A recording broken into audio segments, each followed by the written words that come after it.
Welcome to my mini blog. ମୁଁ ଆସିକି ପହଞ୍ଚିଗଲି ସ୍ୱର୍ଗରେ। ସ୍ୱର୍ଗ ମାନେ ମୋ ବାପ ଘରେ। ବାପ ଘରର ସୁଖ ତ ସ୍ୱର୍ଗ ସୁଖ ଭଳିଆ ଲାଗେ ନା, ତ ସେଥିପାଇଁ କହିଦେଲି।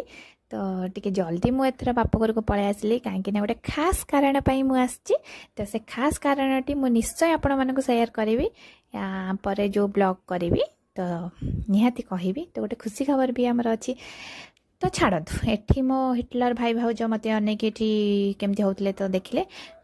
ମୋ ନଣଦ ଆସିଛି, ସେଥିପାଇଁ ଟିକେ ଖୁସିରେ ଆଜି ଚିକେନ୍ କଷା ହେଉଛି। ତ ନଣଦ ଭାଉଜ ମିଶିକି ଟିକେ ରୋଷେଇ କଲା ପରେ ଏଠି ମୋର ଦି ପୁଅ ଟିକେ, ମୋ ବଡ଼ ପୁଅ କାହିଁ ଦେଖାଗଲାନି ମୁଁ ଜାଣିପାରିଲିନି।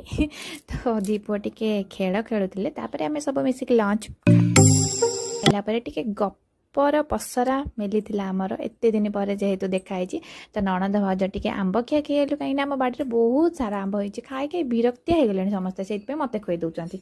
ଗଛର ଆମ୍ବ ଏତେ ମିଠା ଯେ ଆଉ ଏତେ ଟେଷ୍ଟି, ସମସ୍ତେ ମାଗି ମାଗି ଆମ୍ବ ନେଇକି ଯାଆନ୍ତି ଖାଇବା ପାଇଁ।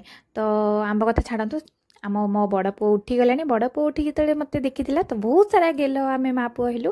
ସେ ମୋତେ ବହୁତ ସାରା ଗେଲ କଲା, ତ ମୁଁ ବି ତାକୁ ବହୁତ ସାରା ଗେଲ କଲି।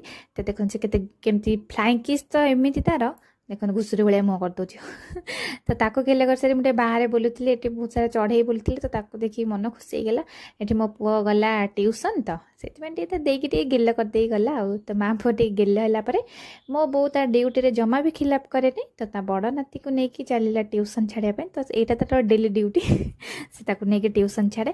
ସେ ମା ପୁଅ ଟ୍ୟୁସନ୍ ଗଲା ପରେ ମୁଁ ଏଠି ଟିକେ ମୋ ଘର ଆଗରେ ବୁଲୁଥିଲି, ସବୁ ପୁରୁଣା ସ୍ମୃତି ମନେ ପକାଉଥିଲି। କାରଣ ବେଶୀ ଦିନ ଡିଷ୍ଟାନ୍ସ ହେଇଗଲେ ଘରକୁ ଆସିଲା ପରେ ଟିକେ ଯେଉଁ ଜିନିଷ ଦେଖିଲେ ଟିକେ ମନେ ପଡ଼ିଯାଏ ସବୁ ଜିନିଷ। ତ ଟିକେ ଭାବି ଚିନ୍ତିକି ବୁଲି ବାଲିକି ଆସିଗଲି ଶୋଇବା ପାଇଁ। ଟିକେ ଶୋଇକି ଉଠିକି ଦେଖେ ତ ଏ ଦୁଇ ଜଣ କେମିତି ହେଉଛନ୍ତି ଦେଖନ୍ତୁ। ମୋ ପୁଅ ପୁରା ଚିପକୁଥିଲା ମୋ ଡ୍ରେସ୍ ଧରିକି 24 ଘଣ୍ଟା ମାମା ମାମା ହେଉଥିବ, କିନ୍ତୁ ଆଜି ତା ଭାଇକୁ ଦେଖିକି ଏତେ ସେ ଖୁସି, ସେ ଆଉ ମୋତେ ବି ଖୋଜୁନି, ପୁରା ବିନ୍ଦାସ୍ ଖେଳୁଛି। ଆଉ ମୋତେ ବି ବହୁତ ଫ୍ରି ଟାଇମ୍ ମିଳିଯାଉଛି ସେ ଯେତେବେଳେ ମୋ କାନି ଛାଡ଼ି ଦେଉଛି। ତ ମୁଁ ବି ପୁରା ଏନ୍ଜୟ କରୁଛି। ତ ଆଜିର ମିନି ବ୍ଲଗ୍ଟି ଯଦି ଆପଣମାନଙ୍କୁ ଭଲ ଲାଗିଥିବ ପ୍ଲିଜ୍ ସବସ୍କ୍ରାଇବ୍ କରିବେ। ରହୁଛି, ନମସ୍କାର, ଜୟ ଜଗନ୍ନାଥ।